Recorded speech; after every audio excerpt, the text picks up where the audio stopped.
MSW Media. Thanks to Delete Me for sponsoring our show. Take control of your data and keep your private life private by signing up for Delete Me. Get 20% off your Delete Me plan by texting cleanup20 to 64,000. So yeah, now it's cleanup on aisle 45 time. And for a long while yet, it is going to be cleanup on aisle 45. Welcome to episode 214 of Cleanup on Aisle 45. It's Wednesday, February 26th, 2025. As of today, Cleanup on Aisle 45 is a top 50 news podcast. So thank you to all of the listeners of this show. And actually, Cleanup on Aisle 45 is number 45. We're beating the Fox News Roundup. I'm Allison Gill. Hey, woohoo! And I'm Harry Dunn. That's kind of cool. That's so cool. Like when I saw that and you shared it with me, I was kind of blown away because this is new to me. You've been doing it for a while. You've been number one before, so this is new to me and I'm just excited. And how ironic that it's actually number 45. So I feel like we have to make a push to get it off that unlucky number right there. All right, let's just slow it down a little bit. We'll be 46. That's cool. Yeah. Shoot, let's go to number one, Let's do it. Hey, let's do that. Everybody tell all your friends to subscribe to Clean Up on Aisle 45. It's free wherever you get your shows. So, today's Hall of Fame Patron Day, and we'll get to that, to those shout outs pretty soon. Those are all of our patrons that contribute at least $10 a month to this show. And honestly, Hall of Famers, along with our other patrons and folks just listening, you really, all of you make this show happen. So we're going to thank you for that on today's episode as well.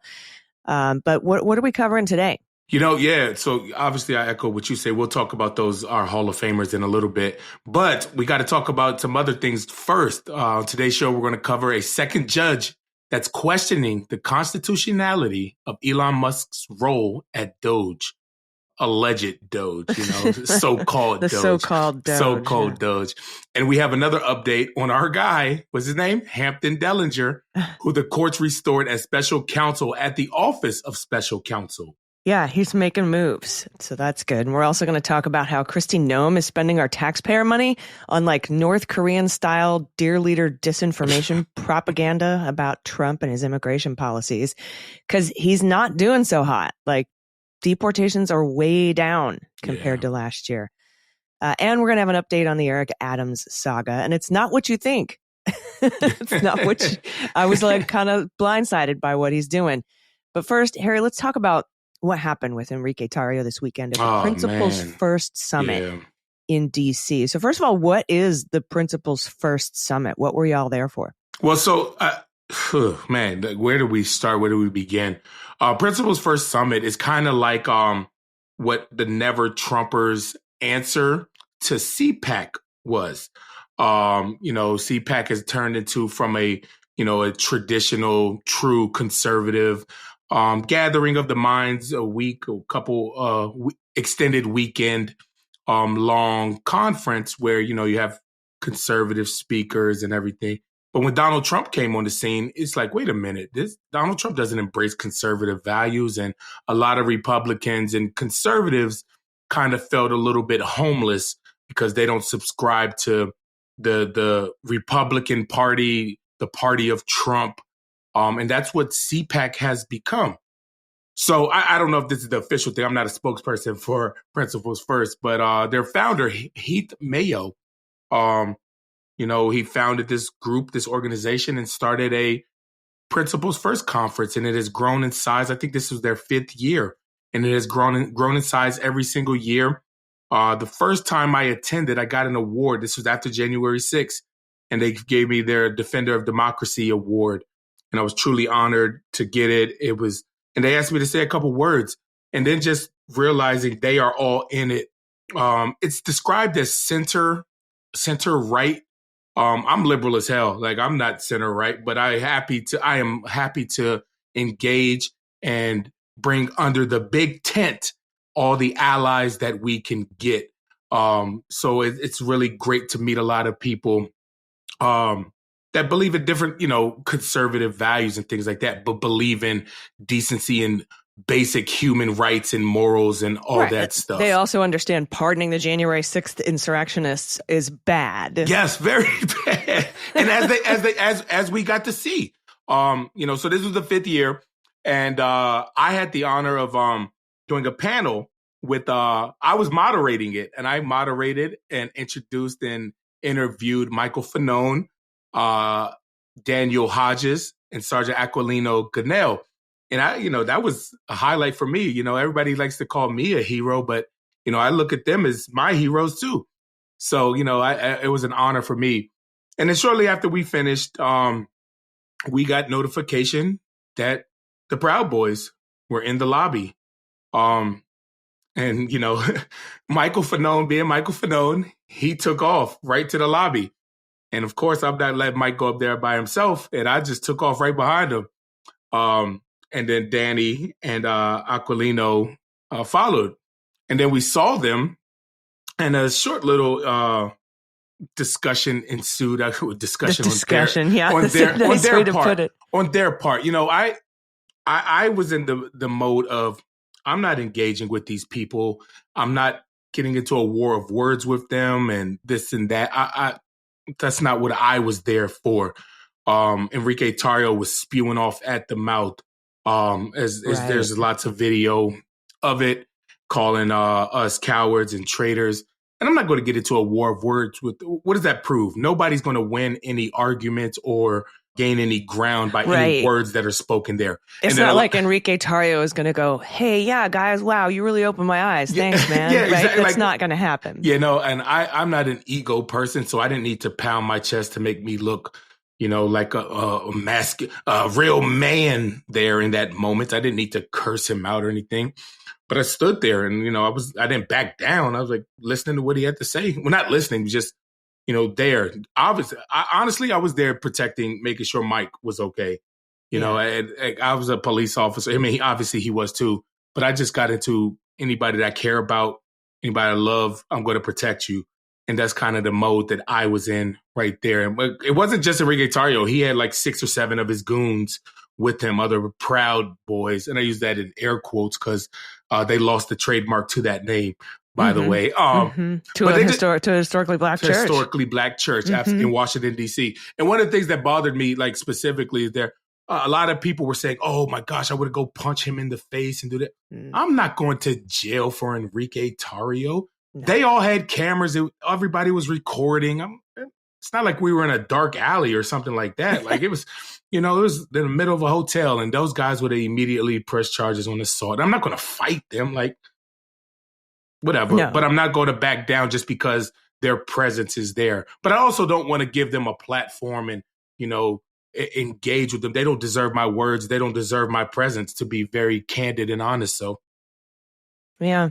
Well, he was over the weekend. Tarrio was actually arrested, right? This is the same weekend as the Principles First Summit. He was arrested. The day before. He got arrested the day before. Yeah. The day before. Yeah, they did a press conference at the Capitol, I think, where they announced something. They were suing the DOJ or something or whatever. That's a whole nother topic or something. But on the way away from that press conference, counter protesters were, calling them traitors and all that stuff. And Enrique Tarrio slapped a woman's phone in her hand away, and Capitol Police arrested him right there on the spot. And, those arrests, simple assaults, they usually right back out a day, less than 24 hours. So it wasn't like, it's not like TV. You get arrested, you go to jail, you just stay there. No. That's not how it works in real life. So. Right. And this Department of Justice. And the thing about D.C. is that all of your criminal cases go through the D.C. U.S. Attorney's Office because you don't have a local. I mean, you have an attorney general, but they have very limited number of cases out of the Attorney General's office there. So, you've got Ed Martin, who's not going to press any charges against any of these guys. So, there's not a lot of allies in your court on this, but he was arrested. And then the next day when that confrontation happened, then there was a bomb threat mailed to Principles First. Unbelievable. Yeah. So What I just described, that was Saturday, So, Here we go again. So I guess, people thought that we got to them. They're not going to come back. They're intimidated. Of course we're coming back. Me and Michael Fanone showed up the next day to watch the other speakers on one of the great panels that I sat in on was Frank Fagluzzi, Glenn Kirshner, and Asha Rangappa. I could never pronounce her name, but I love Asha. She's all former members or current members FBI, of MSW Media. Oh, yeah, yes, also, absolutely. Yeah, absolutely. Some really good podcasting coming out of those three folks. And you and I have been to plenty of Glenn Kirshner events, talked to Frank a lot. And they were specifically mentioned in this bomb threat. Yeah. Asha, I don't think Asha was. Asha wasn't. I don't think so. Judge Michael Luttig was mentioned in there. John Bolton. Mm-hmm. Basically, the guy was like, I'm leaving a bomb here. I'm leaving a bomb. I'm headed to John Bolton's house, going to put a bomb in his mailbox. It'll explode by the time you get this or get there or whatever. Yeah. In the same fashion as the other ones, he used some very colorful language and some very bigoted epithets about some folks, and then signed it. I'm to my family. I'm doing this for MAGA or whatever. MAGA, something like that. And it came from someone who called themselves Enrico T. Yeah, and that's the crazy thing because being able to see the email, it came from somebody that signed it. And the email address said Enrique T. or, So, I mean, yes, we live in a world where people spoof things all the time and everything like that. So I'm not saying that it was Enrique Tarrio. However, it was signed Enrique T. And it was an email that was emailed directly to Principals First. And you were text messaging me this as it was happening. You were sending me video from inside where the guy speaking at Principals First was like, all right, we had the first incident where he was arrested. Now we have a second incident. We haven't confirmed that this is Enrique Tarrio. Yeah. And then you told me that MPD and the Secret Service had cleared the threat, meaning they went to look for these bombs and they didn't exist, right? So it was a real bomb threat, but not with real bombs. Not with real bombs, correct. Uh-huh. And so then that the guy also said, which I also posted on Blue Sky, that local authorities were investigating the source of this email, and that's kind of where we left it. Yeah. So I don't know where the rest of the investigation is as far as I would assume one could categorize that as terroristic threats. Anytime you make a bomb threat, that's terroristic threats. So one would hope that the leader of the FBI would love to investigate that. But let's not count on that, right? But no, I don't know where the investigation stands when it comes with regards to that. But let's be clear, like a lot of the people that were there, they saw the strength of a lot of the people who were mentioned in that bomb threat, the Glenn Kirshners and the Frank Fagluzzis and Michael Fanones, and just not being afraid and just still there and going right back to the conference to speak right after it was done. And I think that's what it's all about right now in this moment that we're in. It takes a lot of courage, moral courage, physical courage. And I like to applaud those individuals as well as myself for continuing to show up and not be intimidated to the point of stopping. And that's what the goal is. But, the conference went on and Adam Kinzinger brought the house down at the end. He was the last speaker. And it was just a fantastic event. So let me ask you about MPD, if they're investigating this and they're investigating in partnership with local federal authorities. What happens, if MPD finds out who this is and wants to bring charges, but the Department of Justice under Donald Trump says no, would the MPD tell us about that? Are there whistleblowers there? Are they going to stand up for this one because, I don't know, one of their fellow former officers was in the front line? Or is the feeling at MPD super Trumpy? What are your thoughts on that? So I am very curious to see how this is going to go. Because like I said, it's a bomb threat that was made. And you can't take that lightly.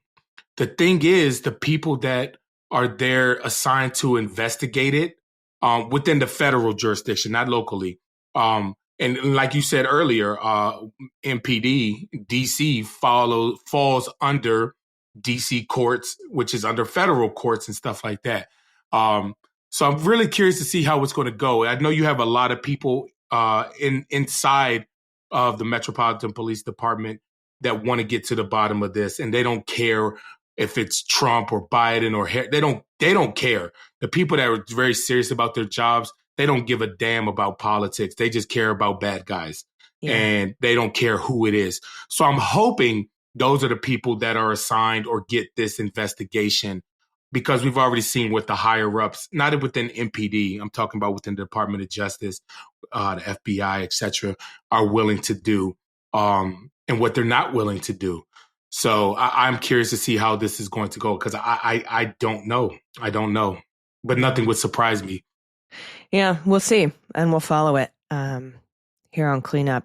So, but we're going to take a quick break. But before we take that break, first of all, I wanted to thank our first group of Hall of Fame patrons. And then I wanted to take us out of this segment with a clip that you shared on social media of Mike Fanone responding to what Enrique Tarrio did this weekend. So let's do that. Let's thank our Hall of Famers, because we have so many great ones, people who are, dedicated to this program, dedicated to independent media, dedicated to the rule of law. And there are Hall of Fame patrons. They include David in Brooklyn, who I know that you got to meet, Suzanne Ashworth, The Future is Not Looking Bright, at Dirt Road Dems, Roberta Reed, Clover's Tree 73, Dr. David, Patty B, Fran Reichenbach, and Kimberly D. Steven. Again, you make the show happen. Thank you so much. If you're interested in becoming a patron of Cleanup on Aisle 45, you can do that at patreon.com/aisle45pod, which is AISLE 45POD. Now, do you want to set up this clip for us before we go to break? I'm going to play this from your friend and colleague, Mike Fanone. Yeah, no, listen, everybody who knows Michael Fanone knows that he doesn't mince words. He says exactly what he feels. And, once you can get past the twang and the F-bombs, he's very articulate. He's very smart. He's very thoughtful. And he makes a lot of damn sense when he talks.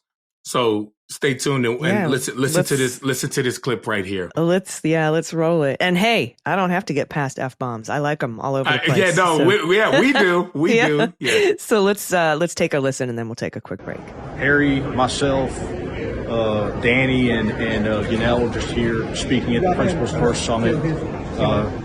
Doing what we've been doing for the past 4 years, speaking to the people about what happened on January 6th.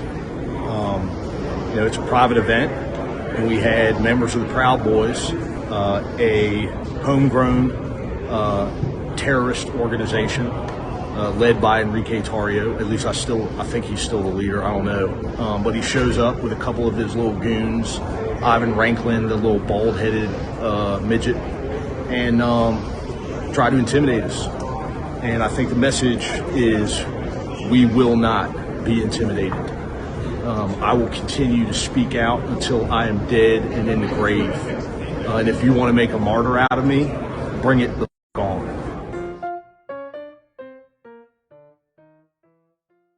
Hey, y'all, it's Harry Dunn. Look, I've always wanted to cook fresh, delicious meals at home. But between work, family, life's chaos, I've experienced a lot of that, it felt out of reach. I'd spend hours planning recipes and grocery lists only to end up ordering takeout again.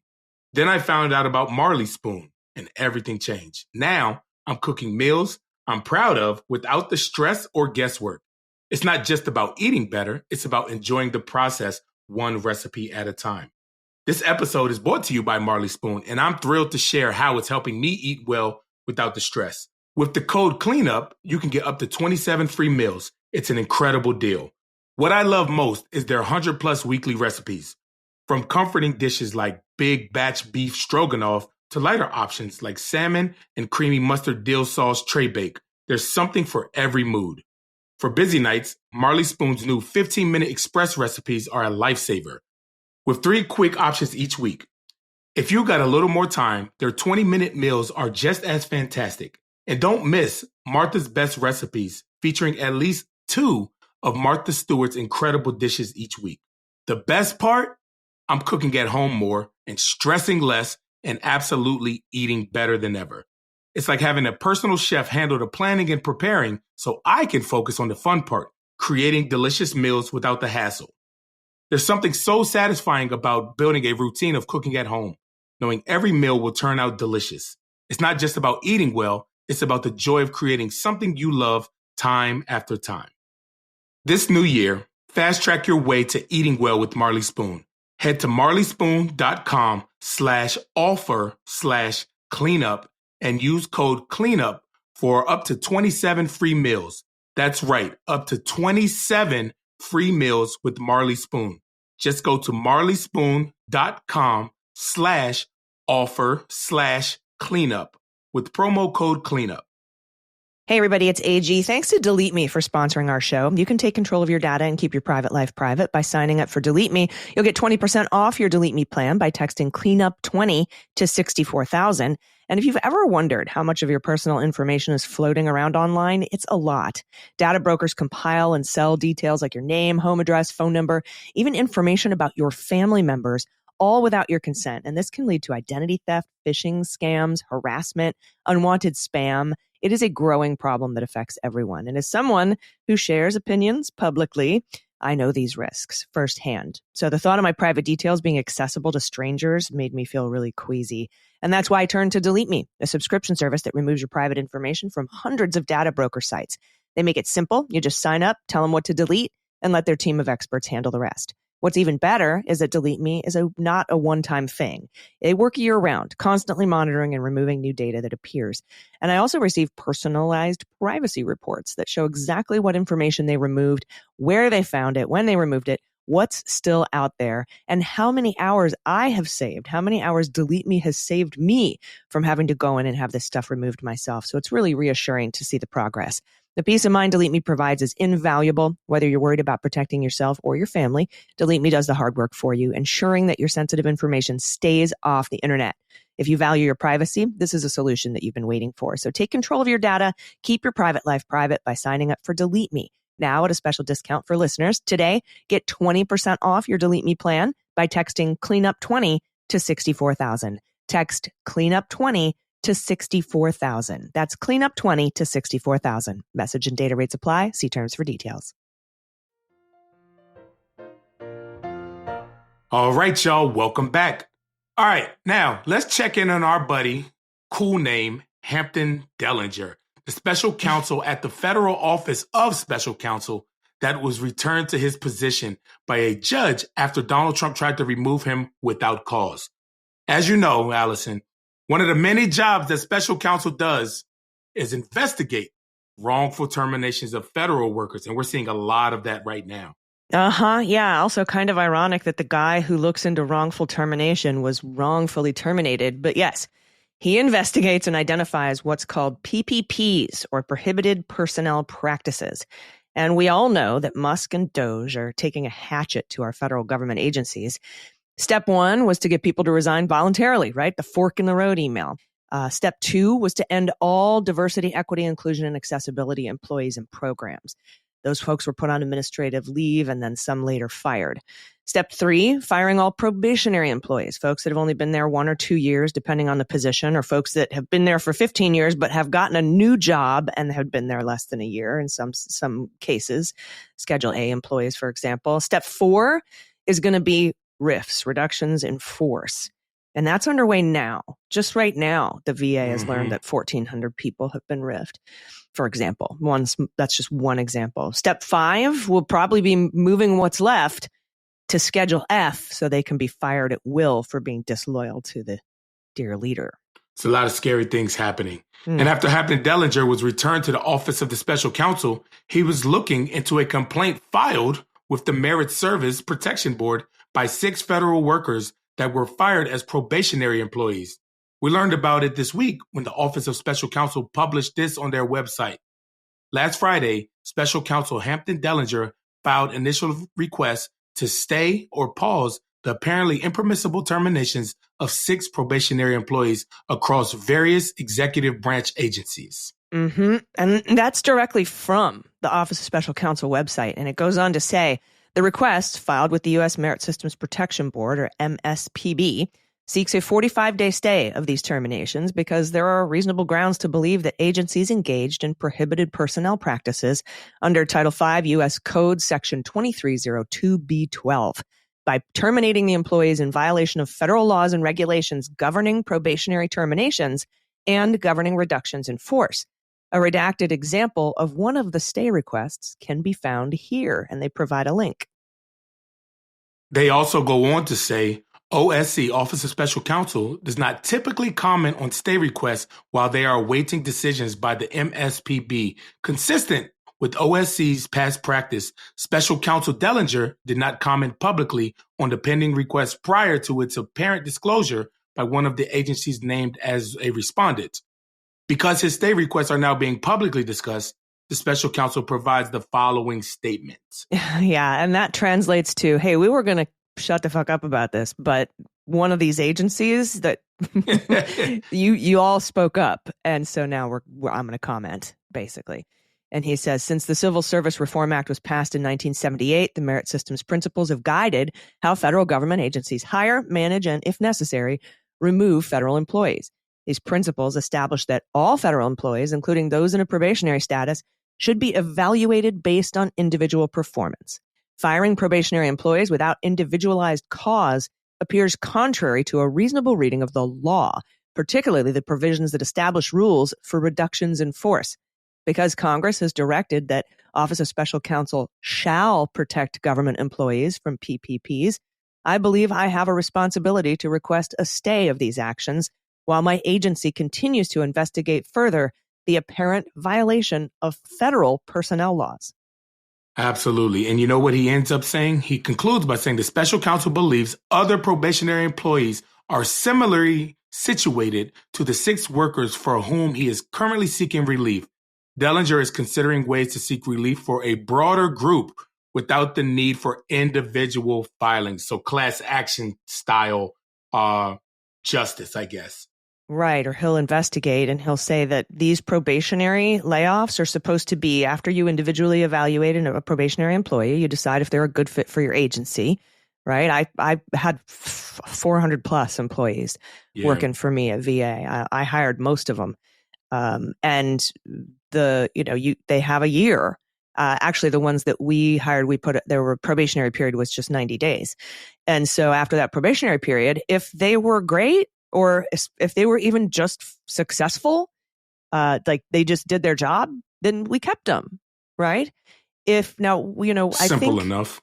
I think in the whole 10 years I was there was one probationary employee that we did not retain and one that we didn't keep in our section. One of them was this amazing guy who just wasn't really good with computers, so it wasn't good for the call center.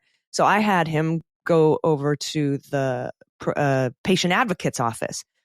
He's still with the VA to this day, over a decade later. Great employee.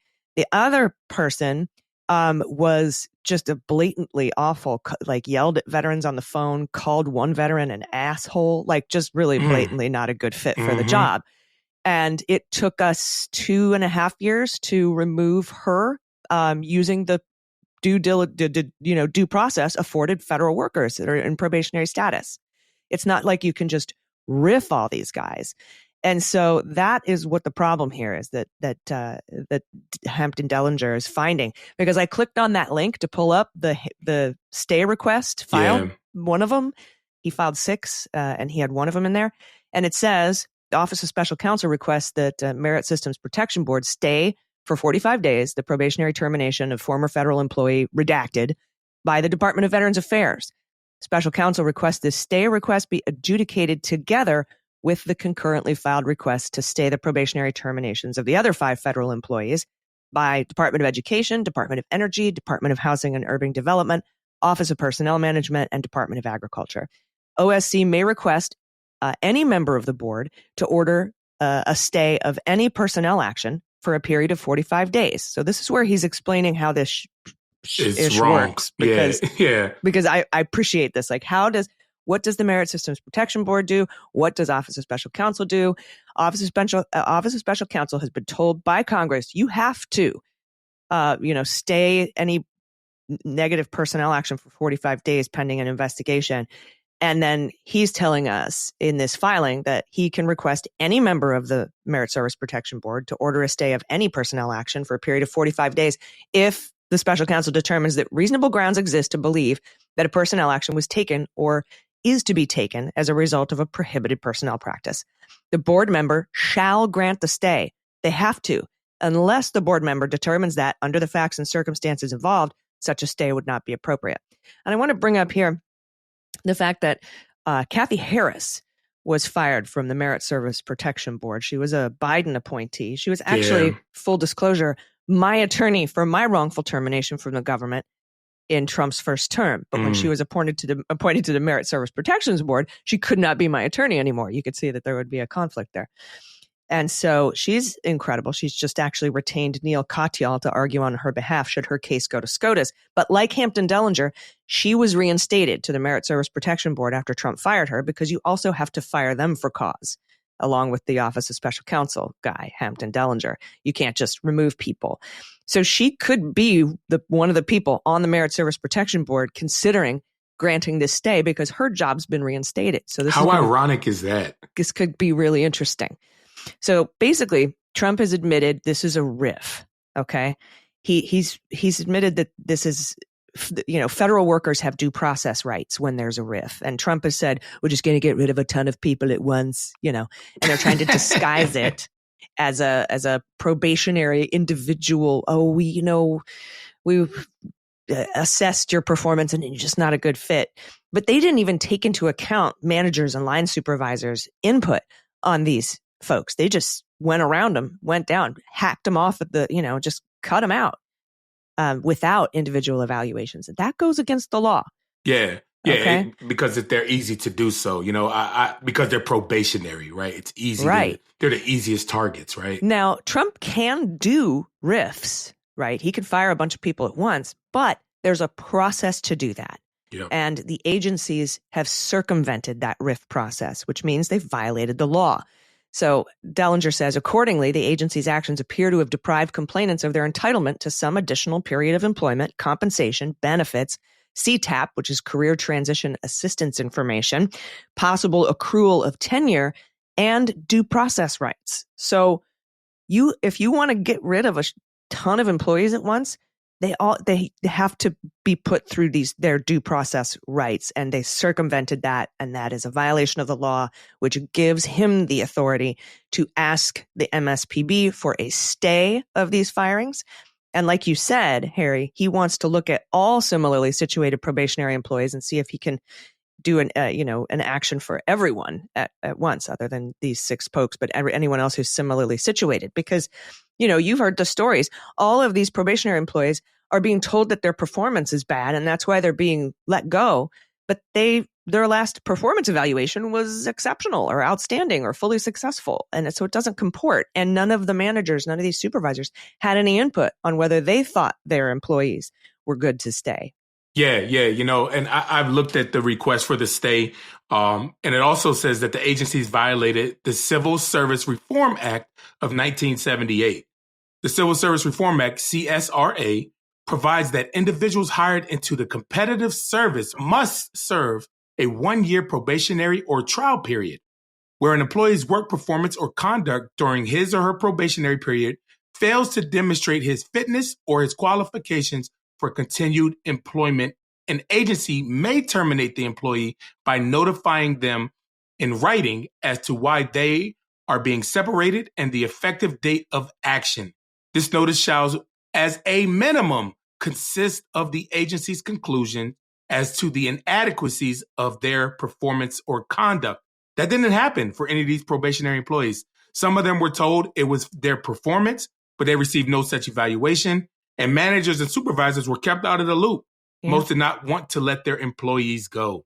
Yeah. That's why I advised last week that all probationary employees obtain a performance evaluation if they hadn't gotten one yet.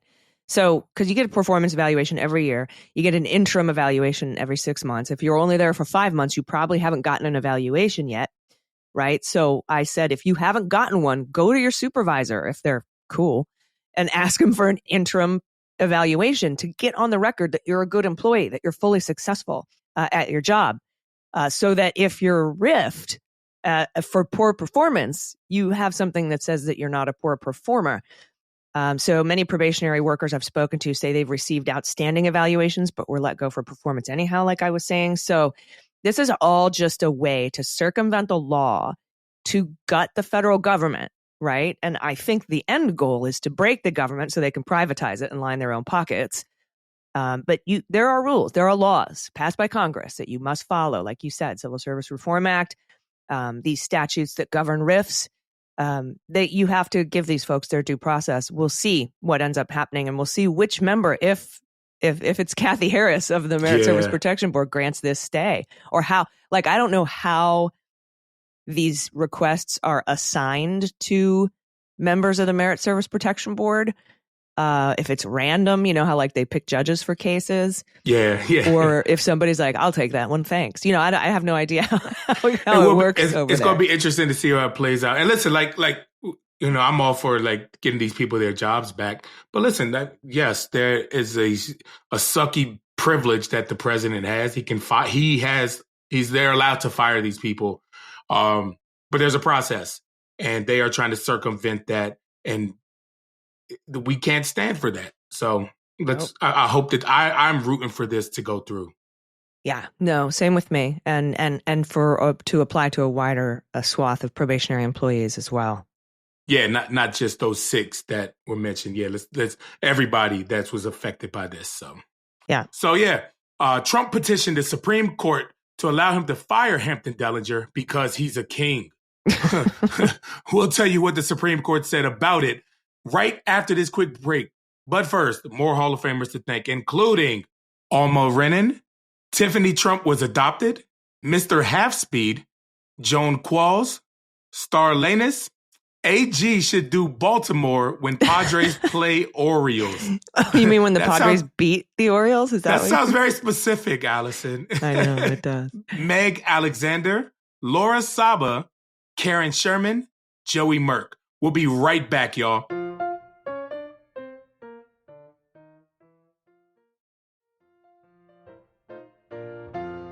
All right, y'all, welcome back.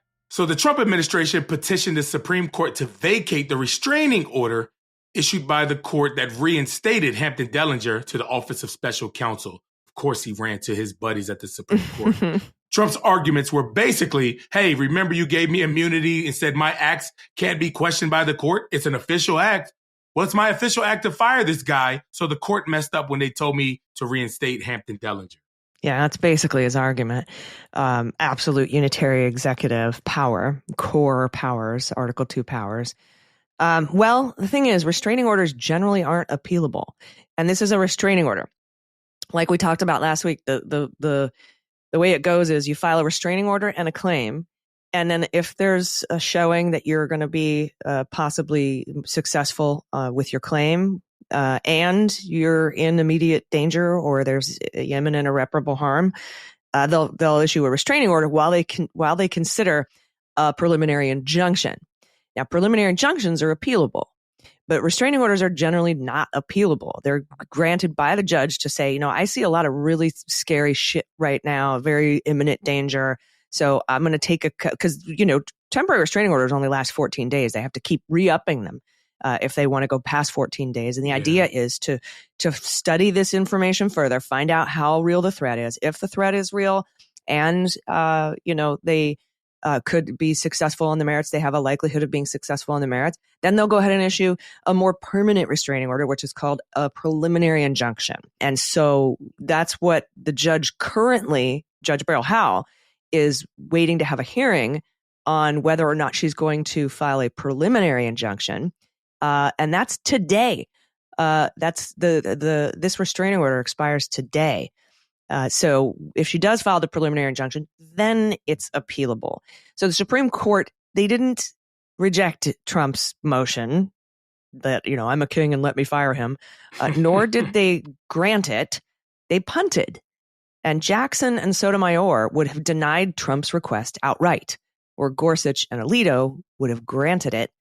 But the remaining 5, I guess, held the whole thing in abeyance. There's some funky alliances, and that's an interesting compromise. That is interesting. Interesting there. Right. But so, the end result is this thing expires in 5 minutes. Like, that's what the majority said. Like, come back to us when there's a preliminary injunction that's appealable. And I have to tell you, in this particular instance, I think that this particular Supreme Court might agree with Donald Trump and say, hey, we can't, everybody serves at the pleasure of the president. It's the head of these agencies serve at the pleasure of the president. If he wants to fire him, he should be able to fire him. And that the law that Congress passed that said the Office of Special Counsel cannot be fired unless you provide cause, they're going to say that's not constitutional. It doesn't jive with the powers of the president. Do you know what I'm saying? Because that law has never been litigated until now because they're trying to fire the Office of Special Counsel. Well, so I believe that the Supreme Court should make them go through the proper channels. So the Supreme Court can't say that law is unconstitutional without having Trump's lawyers say that law is unconstitutional first.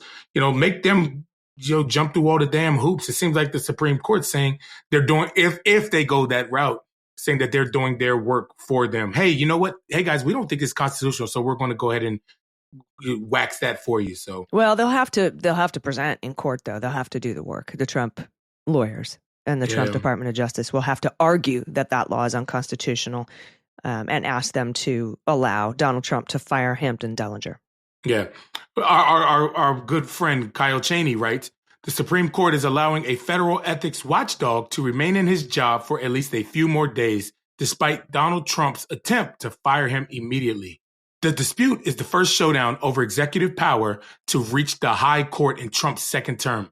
That showdown may soon clarify Trump's authority to summarily remove executive branch officials. But the first round of the fight ended with a fizzle Friday evening as the justices deferred ruling on it for now. Yep. So the Supreme Court opted to hold Trump's appeal in abeyance. Like I said, the decision punts the matter until today, February 26th, when the lower court's order is set to expire. By then, Amy Berman Jackson, I said Judge Beryl Howell, it's Amy Berman Jackson. That's my bad. She can issue a longer term order prompting a new fight. That's what I was talking about there. For now, Dellinger can stay in his post. He was appointed by Biden last year. He serves a 5-year term. A federal law says the president can remove the special counsel only for misconduct or poor performance. But Trump didn't give any reason when he went to fire this guy. But like I said, Trump is going to say, hey, that law that says I have to give a reason to fire a head of an agency is BS. I'm the president. I have all the power. And I'm pretty sure that this particular Supreme Court is going to side with him on that. Now, that doesn't say that doesn't mean that all of the other folks, like that the National Labor Relations Board, the Merit Service Protection Board, my friend Kathy Harris, that this would apply to them, because those aren't agency heads, right? Those aren't positions that serve at the pleasure of the president. Those are not like this guy. And so there are laws, there are laws that say in order to fire National Labor Relations Board people, in order to fire Merit Service Protection Board people, you have to do it with cause. Those laws might be able to stand, but we'll see what ends up happening with the Supreme Court, what their ruling is, how broad it is. Does it apply to all federal jobs or just this one or just agency heads? So we'll see how. We'll see how that plays out, because it's how it turns out. Now, Dellinger actually said, I'm glad to be able to continue my work. I'm grateful the judges and justices who have concluded that I should be allowed to remain on the job while the courts decide whether my office can retain a measure of independence from direct partisan political control. So he's excited. He's anxious. I mean, not anxious. I mean, listen, Hampton Dellinger, like I said, you don't know him. I don't know him, but he seems like he's very fair and honest about doing his job. And he's not willing to cower or back down, obey in advance, as we say so much here on this show, and take it all the way up to continue fighting for the people, especially noted by him wanting to grant the maximum relief to the maximum amount of people affected by what's going on, and not just the 6. So I'm definitely waiting to see how this shakes out. Yeah, let's talk about let's shift gears. Let's talk about DOGE, because another judge, in addition to because I think this is the second judge, right, that has been questioning like whether this that DOGE and Musk violate the appointments clause, right? Yeah, Judge Colleen Kohler Codley who is now joining Judge Tanya Chutkan in questioning the constitutionality of Elon Musk's DOGE. From Michael Strafford at Politico writes, a federal judge on Monday pressed the Trump administration on who exactly runs the U.S. Department of Government Efficiency Service that's tied to billionaire Elon Musk, and said she had concerns that the group may be operating in an unconstitutional manner. That's putting it lightly. Yeah, I'm about to say. Caller Catelli, who's an appointee of Clinton, did not issue a ruling on the spot, but she repeatedly expressed reservations about the Justice Department having no answers to questions about who oversees the DOGE service, which has undertaken a sweeping effort to cut spending and fire federal workers. It was possible, Caller Catelli said, that the DOGE service is running afoul of the Appointments Clause of the Constitution, which is kind of what Judge Chutkan said too, which generally requires federal agencies to be run by Senate-confirmed officials. Quote, based on the limited record I have before me, I have some concerns about the constitutionality of the USDS structure and operation. She's using the acronym for the U.S. Digital Services that President Donald Trump renamed and restructured as DOGE. On his first day in office. So the Trump administration said earlier this month in a separate legal case that Musk is not the administrator of DOGE, nor an employee of the organization, right? And Stephen Miller went on TV and said, no, he's an advisor to the president in the White House, just like Susie Wiles or myself. Blah, blah, blah. Like, blah, blah, blah, blah, blah. But the judge, Catelli, you said that so much more finer than I did. Caller Catelli, I think. Caller Catelli. See, thank you, AG.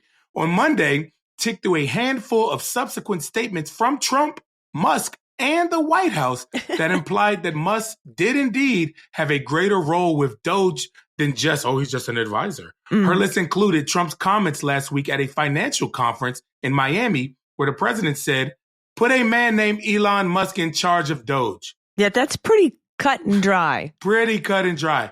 What representation do I rely on? The judge asked during the hearing, grilling the Justice Department attorney on Musk's role. I would hope that by now we would know the structure of the U.S. DOGE service, she said. Bradley Humphreys, the government attorney, said he did not have any information about Musk's role beyond the fact that Musk is a close advisor to the president. Yeah, and I do not envy anyone who's a Department of Justice lawyer right now, having to be like, I don't know. They didn't tell me. They won't tell me. I don't know. And you just lose all credibility with judges, and you have to argue in front of these judges every day. I feel like they got to go back, say, hey, can we have a 5-minute recess? Let me call and ask him what he wants me to say. Like literally that's what's happening like in these court cases. Hey, give me 5 minutes. Let me go ask Mr. Trump what he wants me. Yeah. No, let me ask Mr. President Musk what he wants me to say. Let me check Twitter for the latest government update.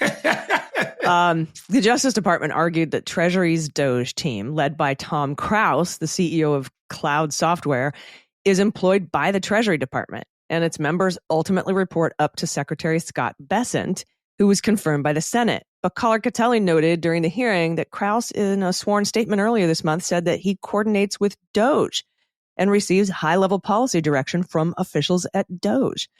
Caller Catelli has already imposed some temporary restrictions on how Treasury Department can grant access to its systems that control trillions of dollars of payments each year.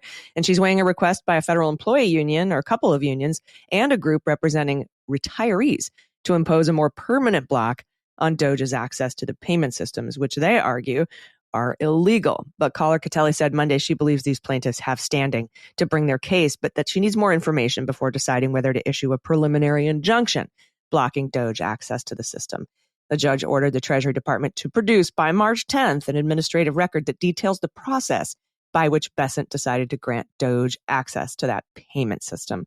So we'll keep you posted, but I think it's really, it's important to note here that she also sees problems with the constitutionality of DOGE. DOGE is trying to say that Musk is an advisor to the president at the White House, and DOGE employees are actually employees of the agencies and report to the agency heads. But these DOGE employees have actually said, we report to DOGE. So it's all a giant mess. They're basically trying to circumvent all kinds of things. They're trying to skirt FOIA requests by saying they're in the executive office of the president. They're trying to say, I'm not a government agency, so that we don't have to have Elon Musk be Senate confirmed. but he's also running it, and it's all just a huge chaotic mess, which I think is the point. But generally, Americans are really upset with Musk. If you're watching any of these town halls, and stuff that's been going on, because Congress takes a break, they go out, they do these town halls. People are getting booed off the stage because of what they're allowing Musk to do.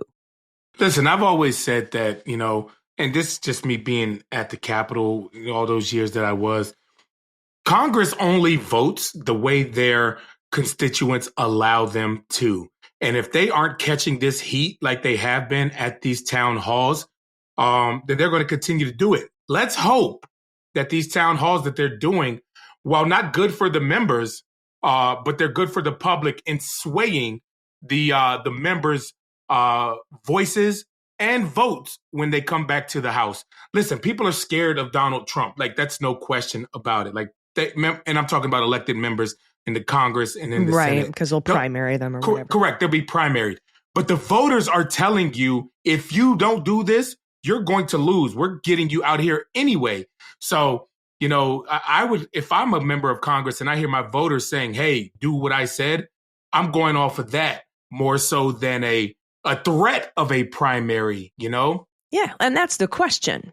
Right? That's the big question that these members of Congress are going to have to face. Do I want to get primaried by Trump or by my constituents? And Trump's a lame duck, or he's supposed to be. He is supposed to be, knock on wood. But that doesn't mean he doesn't have a lot of swing. Influence with the voters in these red counties. All right, we got to take another break, but real quick, we have more Hall of Famers to thank. Je suis fatigue, Skint Wallets. That's SKINT, skintwalletsusa.com. Please don't read this on the pod. We don't need a call out. Thanks for what you do. Greg Kreimer, Catherine Gilbert White is totally awesome at her job, and she has been this whole time. I keep saying it. Absolutely. Democracy cannot survive on regulated capitalism. Yes, yes. A Dinosaur in Dental School, Steve Towell, Ren, Special K, Kaidu, and Mr. Stu Pedasso. So thank you for being Hall of Fame patrons. You make this show go, and we really, really appreciate you. And love seeing you at the happy hour. Love meeting you at the galas. Keep it up. Coming up next, some extremely frightening propaganda that we, the taxpayers, are funding. Stick around. We'll be right back.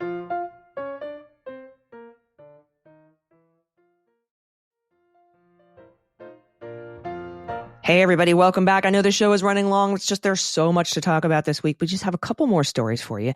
This is fashy stuff. Okay, this is reporting by the Rolling Stone. Department of Homeland Security has budgeted $200 million to run anti-immigrant ads in the United States and overseas that repeatedly thank Donald Trump for leading an immigration crackdown. Homeland Security Secretary Kristi Noem, a puppy killer, said Friday that these ads were Trump's idea. And during the administration's transition to power, the president asked her to star in ads thanking him for closing the border. She said the president continued, "We're not going to let the media tell this story because the media will never tell the truth. We're going to run a marketing campaign to make sure the American people know the truth of what you're doing." And we're seeing this all over the administration. We're seeing Hegseth come out and do a video saying, don't listen to the media about stories about the military. You just don't believe your eyes and your ears is what they're saying. Sowing more distrust in the media and using our tax dollars to do it. The ad campaign amounts to an extremely expensive taxpayer-funded propaganda blitz to scare off migrants and to flatter Trump on television. DOGE want to find a way to cut some money. Start with that. Yeah, $200 million, your tax dollars. And again, deportations are way down. It's like they lied about the fact that there's a bunch of criminal immigrants and they can't find any.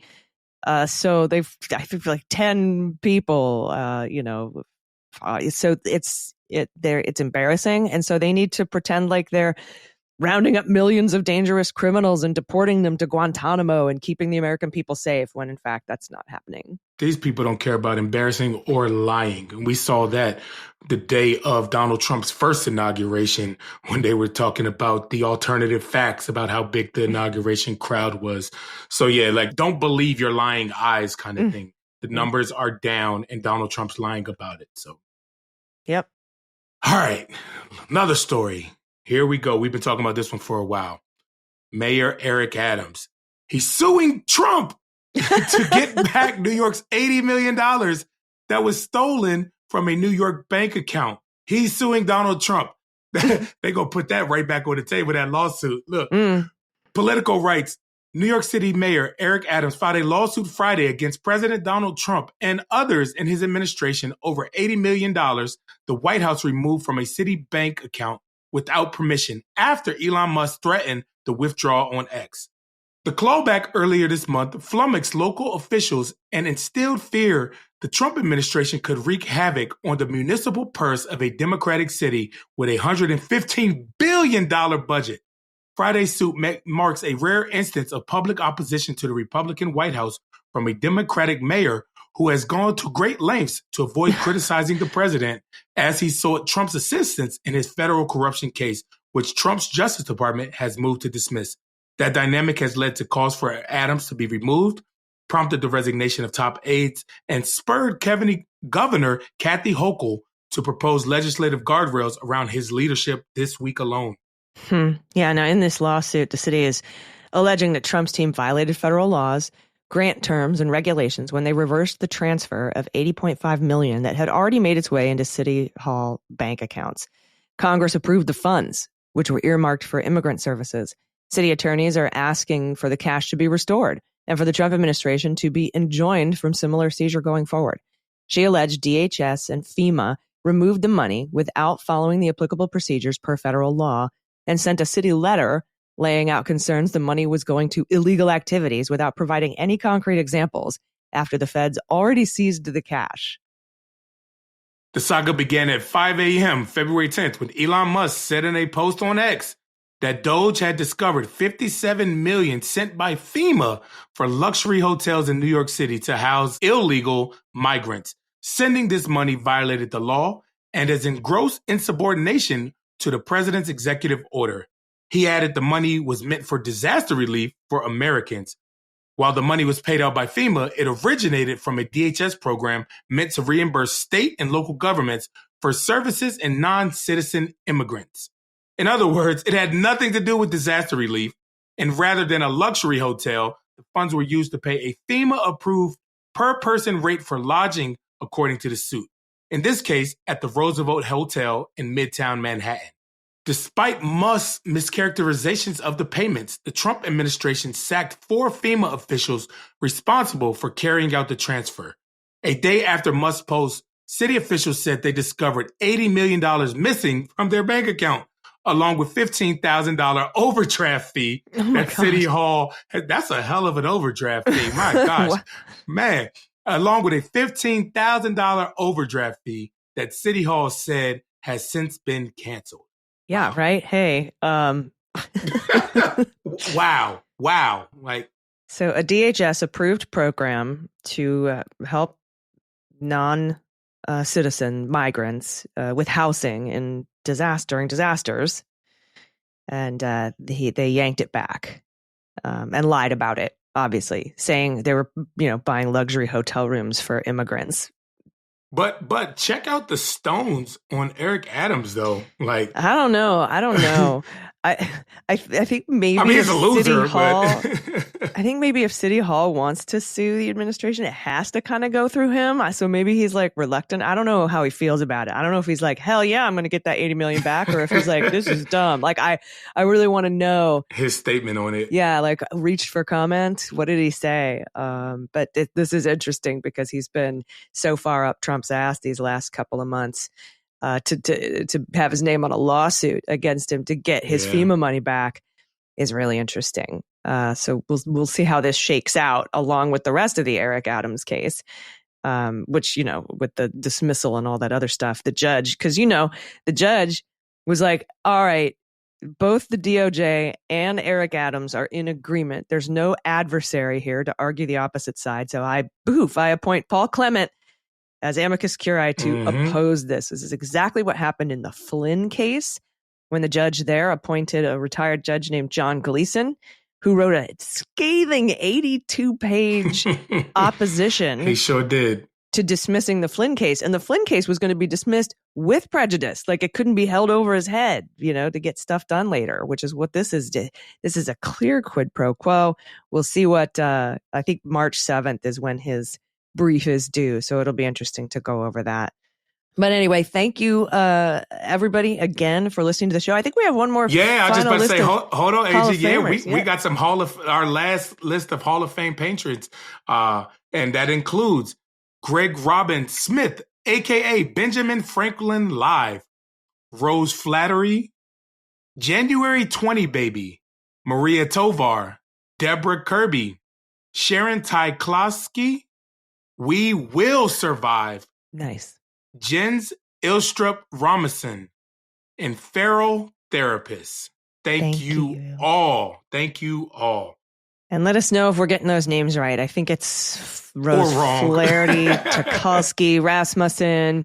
But we, as you know, appreciate you. Feral Therapist is a nice touch. I'll tell you why. I tell you why I'm bad with pronouncing names, because when I was a police officer, I would spell the names instead of actually.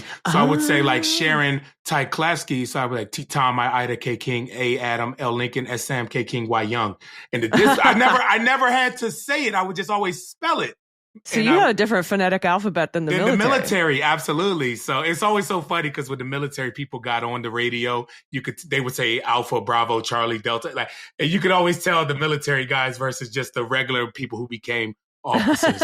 So yeah, we had the office. Police has a different alphabet, phonetic alphabet than the military did. So my apologies for everybody I pronounced wrong. Learn a whole new alphabet. That would be really hard if you'd been in the military for so long. They're the ones who struggled with it the most, the military. I bet because it's so ingrained in your head, right? Yep. Like, why don't y'all just use the phonetic military alphabet if so many military people come work for the police department? Crazy. I know, right? So anyway, thank you all so much. Harry, thank you. And thanks. Please send my, always send my love to Ganal and Fanone and absolutely Hodges, your friends there. Wonderful job. Keep, go back. Fuck that shit. I'm doing my job. I'm not gonna be intimidated by Enrique Tarrio at all. Yeah, who wants to plan all the evil but not actually be there. Has other people do his dirty work for him. So that guy's a coward. He is. He's a seditious conspiracist. He's a coward. And a Nazi. So, and you know what? We aren't. We correct. Are fighters. We are inspirers. And we hope we are learning you all something. Like, let me learn you something. That's an old time And saying. What's he so mad about anyway? All you were doing is protecting members of Congress. Like, what's he so upset about? Like, what does he think? I don't know. You know what? I don't care. I honestly don't care. But we do care about our listeners. And we hope that we are educating you all. And I love what you ever watch like Stephanie Rule? She's like, I hope I made you smarter at the end of this show. Like, I always loved that. I hope somebody took away something from this show. And we thank y'all for listening to us. And I do want to give a shout out to Joy Reid. And all the others, Alex Wagner, Cape Hart, Lester Holt. Our friend Katie Fang. What an immense loss. I don't know what MSNBC is thinking. Or they're not thinking, but I mean, it seems kind of obvious what's going on to me. Yeah. But geez, I know you're friends with Joy. I know you talk to a lot of those folks. Again, send my love. I've sent them personal messages, but just let them know, hey. It's a lot of people out there that's supporting you. I'm going to follow them wherever they go. Yep, absolutely. Mm-hmm. They're some of the smartest minds we got out there. So for real. All right, everybody. Thanks. We'll see you next week. And if you're a patron, we'll see you this weekend for the bonus episode. I've been Allison Gill. Harry Dunn. Thanks, y'all.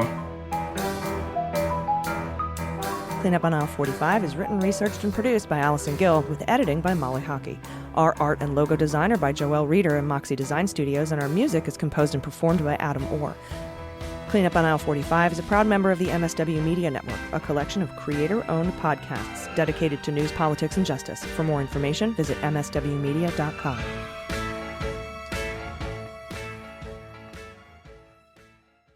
MSW Media.